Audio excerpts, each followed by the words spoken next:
दोस्तों स्वागत है आप सभी का आपके अपने यूट्यूब चैनल बी सेंटर में। पॉलिटिकल साइंस का एक बहुत ही इंपॉर्टेंट क्वेश्चन है कि क्या अब राजनीतिक विचारधारा का अंत हो गया है? विवेचना करें।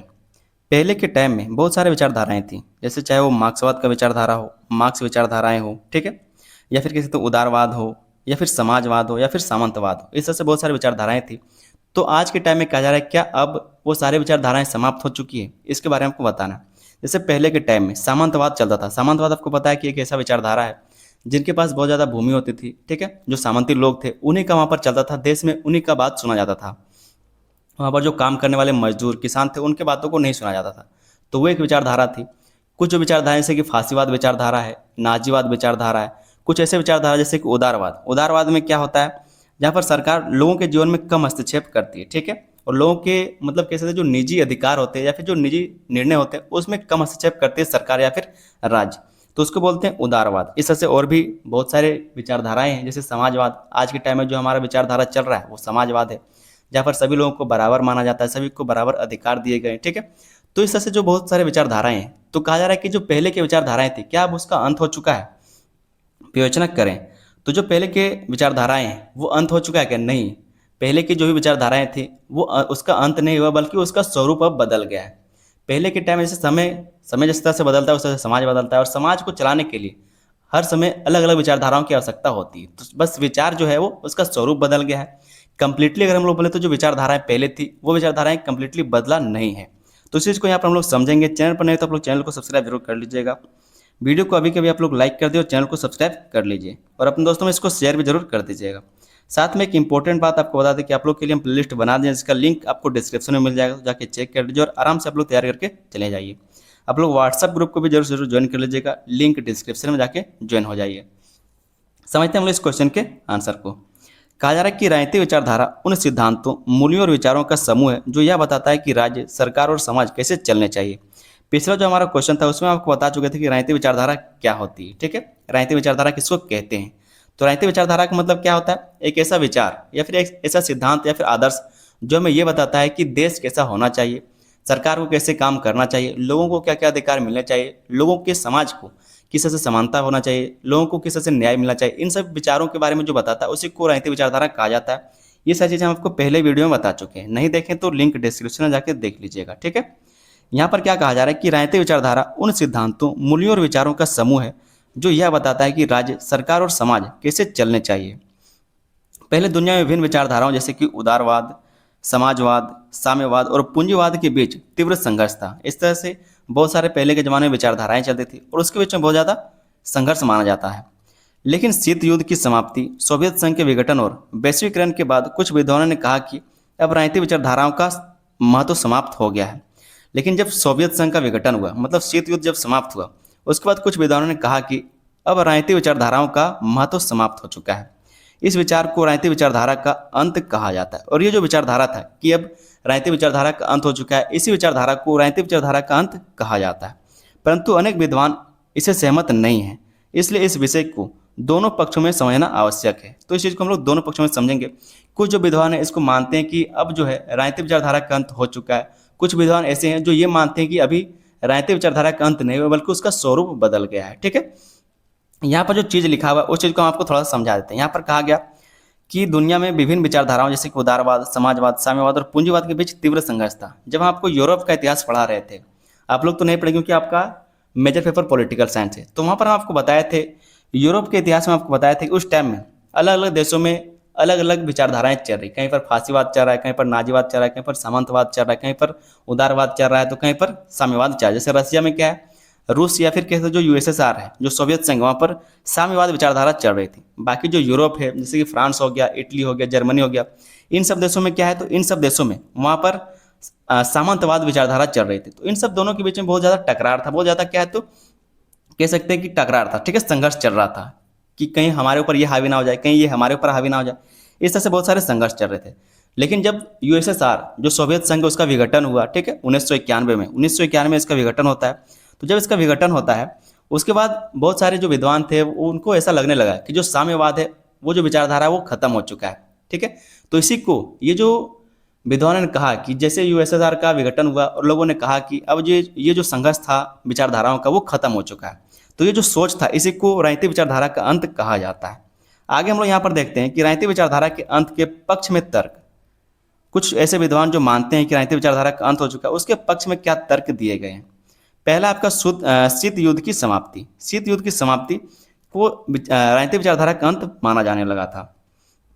द्वितीय विश्व युद्ध के बाद अमेरिका मतलब पूंजीवाद और सोवियत संघ साम्यवाद के बीच वैचारिक संघर्ष चलता रहा, जिसे शीत युद्ध कहा जाता है। मतलब जो यूएसएसआर है या फिर जो सोवियत संघ, वहाँ पर साम्यवाद विचारधारा को माना जाता था, और जो अमेरिका है वो पूंजीवाद विचारधारा को मानती थी। जैसे पूंजीवाद में क्या होता था, जो लोगों देश के जो लोग हैं उनके निजी जीवन में वो कम हस्तक्षेप करते थे, उनको व्यापार करने का स्वतंत्रता था, जो भी वो उद्योग करना चाहे वो कर सकते थे, जिनके पास पैसा है उनको बढ़ावा मिल रहा था। तो अमेरिका में ये सारे विचारधारा चल रहे थे। जबकि जो सोवियत संघ है वहाँ पर साम्यवाद चल रहा था, मतलब सभी लोगों में संसाधनों का समान वितरण, लोगों को समान अधिकार, ठीक है, लोगों को समान कैसे समानता, न्याय, ये सारे विचार यहाँ पर चल रहे थे। तो दोनों के बीच में बहुत ज़्यादा संघर्ष चलता रहा। इसी को शीत युद्ध कहा जाता था। 1991 में सोवियत संघ के विघटन के बाद यह संघर्ष समाप्त हो गया। इससे यह धारणा बनी कि अब विचारधाराओं की लड़ाई समाप्त हो गई। जब 1991 में सोवियत संघ का विघटन हुआ तो ये जो संघर्ष वो समाप्त हो गया, और लोगों को ऐसा लगने लगा, जो विचारक है उनको ऐसा लगने लगा कि जो विचारधाराएं थी उनकी लड़ाई अब समाप्त हो चुकी है। दूसरा जो इसका तर्क में बात कहा गया वो है वैश्वीकरण का प्रभाव। आज अधिकांश देश आर्थिक विकास, व्यापार और निवेश पर अधिक ध्यान दे रहे हैं। वे किसी एक कठोर विचारधारा का पालन करने के बजाय परिस्थितियों के अनुसार नीतियां बनाते हैं। वैश्वीकरण का प्रभाव देखने को मिल रहा है, क्योंकि आज के टाइम में सभी देश क्या चाहते हैं कि विकास करें। ऐसा नहीं कि पूंजीवाद को माने या फिर समाजवाद को माने, इन सब विचारधाराओं के पीछे ना भागते हुए आज सारे देश ये देख रहे हैं कि किस तरह से हमारा देश विकास कर सकता है। इसलिए विचारधाराओं का प्रभाव पहले की तुलना में कम दिखाई देता है। पहले अगर कोई समाजवाद विचारधारा को मानता है तो सिर्फ समाजवाद विचारधारा को ही मानेगा, सामंतवाद को मानता है तो उसी तरह से काम करेगा। अगर कोई कह सकते हैं कि कोई अलग विचारधारा को मान, जैसे मार्क्सवाद विचारधारा को मानता है तो उसी तरह से वो काम करेगा। लेकिन आज के टाइम में इन सब विचारधाराओं से परे हट के, विचारधाराएं तो अपनी जगह पर हैं, लेकिन देश का विकास कैसे होगा उस पर ज़्यादा ध्यान दिया जा रहा है। और यही बात यहाँ पर कहा गया कि वैश्वीकरण का प्रभाव देखने को मिल रहा है। आज अधिकांश देश आर्थिक विकास, व्यापार और निवेश पर अधिक ध्यान दे रहे हैं। वे किसी एक कठोर विचारधारा का पालन नहीं करते हैं, ठीक है, बल्कि परिस्थितियों के अनुसार नीतियां अपनाते हैं। इसलिए विचारधाराओं का प्रभाव पहले की तुलना में कम दिखाई देने लगा है। मतलब पहले जिस तरह से लोगों का सोच होता था वो सोच अब दुनिया में कम दिखाई देने लगा है। तीसरा जो इसके तर्क में बात कहा गया वो है व्यवहारिक राजनीति का महत्व। आज राजनीतिक दल केवल किसी एक विचारधारा पर नहीं चलते। जो राजनीतिक विचारधारा है वो किसी भी कैसे जो राजनीतिक दल है वो किसी एक विचारधारा पर नहीं चलते। मतलब बहुत सारे राजनीतिक दल होते हैं, जैसे हमारा भारतीय जनता पार्टी है, कांग्रेस है, आम आदमी पार्टी है, समाजवादी पार्टी है, ठीक है, बहुत सारे यहाँ पर हमारे भारत में राजनीतिक दल हैं। तो कोई भी जो राजनीतिक दल है वो किसी एक विचारधारा को लेकर के नहीं चलती है, वो समय के हिसाब से चलती है। जनता की आवश्यकताओं, चुनावी वादों और विकास के मुद्दों को ध्यान में रखकर निर्णय लेते हैं। इसलिए राजनीतिक अधिक व्यवहारिक हो गई है। इसीलिए कहा जा रहा है कि आज के टाइम में जो राजनीति है वो अधिक व्यवहारिक हो गया, ना कि जो हमारा विचारधारा उसके हिसाब से चलता है। आज क्या हो गया, व्यवहारिक मतलब प्रैक्टिकल हो चुका है कि जिस तरह से समाज को चाहिए वो देना जरूरी है, ना कि जो हमारा विचार है वो करना जरूरी है, ठीक है। चौथा पॉइंट हम लोग यहाँ पर देखते हैं, जो इसके तर्क में बात कहा गया वो है मिश्रित आर्थिक व्यवस्था का विकास। मिश्रित आर्थिक व्यवस्था का विकास। आज अधिकांश देशों ने ना तो पूर्ण पूंजीवाद अपनाया है और ना ही पूर्ण समाजवाद। आज कहा जा रहा है कि अधिकांश देशों ने पूंजीवाद मतलब क्या, जहाँ पर लोगों के जीवन में, निजी जीवन में हस्तक्षेप बहुत ही कम होता है, उसको बोलते पूंजीवाद। या फिर जहाँ पर लोगों को अपने हिसाब से उद्योग करने का मौका दिया जाए, वो जैसा चाहे व्यापार कर सकते हैं, इसको बोलते हैं पूंजीवाद। और समाजवाद का मतलब है जहाँ पर सभी को बराबर अधिकार, संसाधनों का सही से वितरण, ठीक है, इन सब चीज़ों को कहा जाता है समाजवाद।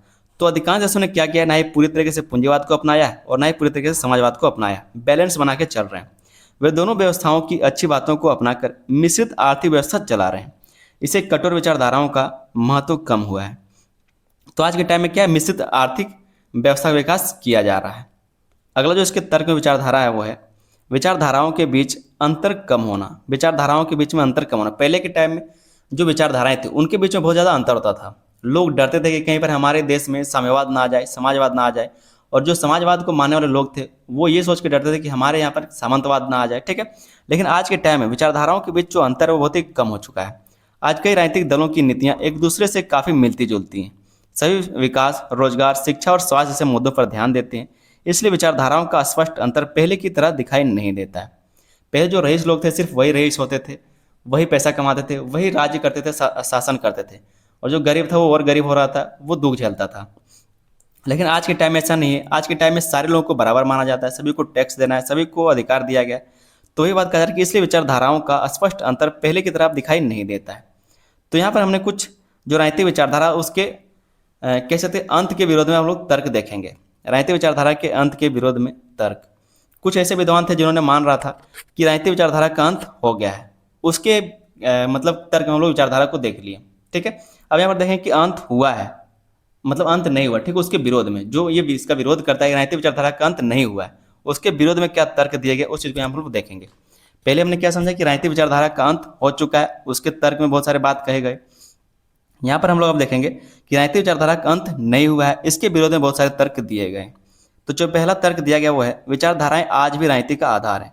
मतलब विचारधारा के बिना राजनीति कैसे चल सकती, कोई ना कोई तो विचारधारा होगी। जैसे देश का विकास किस तरह से किया जाए, किस दिशा में किया जाए, ये भी तो एक विचारधारा है। समाज कैसा होना चाहिए, ये भी तो एक विचारधारा है।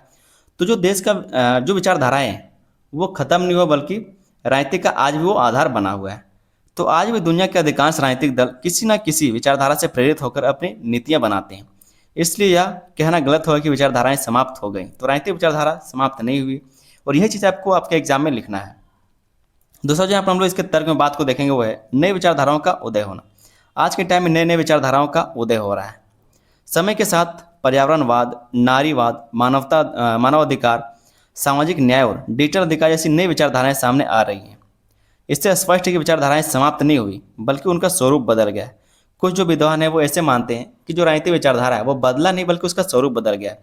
पहले क्या है, तो सिर्फ हथियार का होड़ था, मतलब युद्ध लड़ने के लिए, या फिर जो व्यापार है सिर्फ उसको करने के लिए, जो कमजोर वर्ग है उसको दबाना, ये सब विचारधाराएं चलती थी। लेकिन आज के टाइम में पर्यावरणवाद विचारधारा आ गया है, नारीवाद आ गया है कि नारियों को सम्मान या फिर जो भी उसका पुरुषों के बराबर हो वो किया जाए। मानवाधिकार मतलब मानव को क्या अधिकार होने चाहिए, सामाजिक न्याय, डिजिटल अधिकार, ये सारे विचारधाराएं सामने आई हैं। तो इससे ये पता चलता है कि जो विचारधाराएं वो समाप्त नहीं, बल्कि उनका स्वरूप बदल गया है। अगला जो इसके विरोध में तर्क है वह लोकतंत्र विचारधारा आवश्यक है।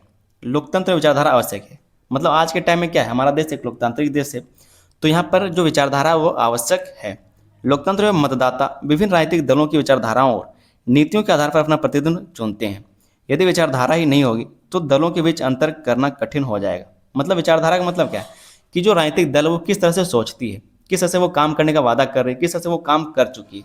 तो ये सब जो विचारधाराएं हैं, इन सब को देखते हुए लोग जो है, जनता जो है, वो उनको मतदान करने का काम करते। तो लोकतंत्र विचारधारा आवश्यक है, ये इसके विरोध में तर्क दिया जा रहा है कि लोकतंत्र जो विचारधारा उसका अंत हो चुका है।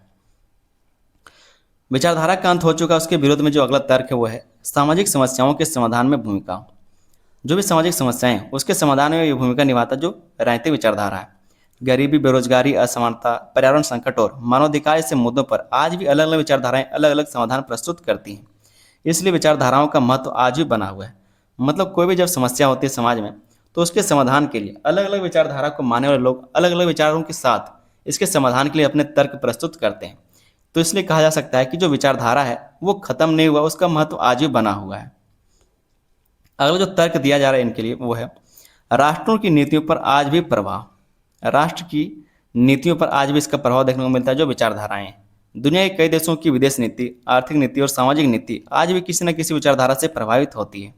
इससे स्पष्ट है कि विचारधाराएं आज भी सक्रिय हैं। क्या कहा गया कि दुनिया के कई देश विदेश नीति को, आर्थिक नीति को, जो सामाजिक नीति है वो आज भी किसी न किसी विचारधारा से प्रभावित होकर के वो बनाते हैं। इससे स्पष्ट होता है कि जो विचारधाराएं वो आज भी सक्रिय हैं, वो खत्म नहीं हुआ। तो राजनीतिक विचारधारा का अंत हो गया, इसके विरोध में हमने 5 पॉइंट को समझ लिया। और राजनीतिक विचारधारा का अंत हो चुका है, उसके विरोध में उसके तर्क में उसके साथ के लिए हम लोग 5 पॉइंट को समझ लिए थे। आगे हम लोग एक अमेरिकी वैज्ञानिक है उसके बारे में समझ लेते हैं जिसका नाम है डेनियल बेल। इनका क्या मत है उसको समझिए। अमेरिकी समाजशास्त्री डेनियल बेल ने राजनीतिक विचारधारा के अंत का सिद्धांत प्रस्तुत किया है। इनके द्वारा राजनीतिक विचारधारा के अंत का सिद्धांत प्रस्तुत किया गया। इनके द्वारा माना गया है कि जो राजनीतिक विचारधारा उसका अंत हो चुका है। उनका मानना था कि आधुनिक औद्योगिक समाज में पुराने वैचारिक संघर्ष कम हो गए और अब सरकारें व्यवहारिक समस्याओं के समाधान पर अधिक ध्यान देती है। ठीक है, ये इनका मानना है। आगे इसमें कहा जा रहा है कि हालांकि उन्होंने यह नहीं कहा कि सभी विचारधाराएं पूरी तरह समाप्त हो गई। जो डेनियल है ये नहीं कहते कि जो जितने विचारधाराएं पहले के टाइम में चल रहे थे वो सारे का सारा अंत हो चुका है, ये नहीं कहते हैं, बल्कि वो कहते हैं कि इसका स्वरूप बदल चुका है। और आज के टाइम में जो आधुनिक विचारधाराएं सरकार उसको लेकर के चलती है, ना कि पुराने विचारधाराओं को। आगे दोस्तों एक छोटा सा हम लोग निष्कर्ष देख लेते हैं। कहा जा रहा है कि अतः यह कहना उचित नहीं है कि राजनीतिक विचारधारा का अंत हो गया है। मतलब ये कहना उचित नहीं होगा कि जो राजनीतिक विचारधारा है उसका अंत हो चुका है।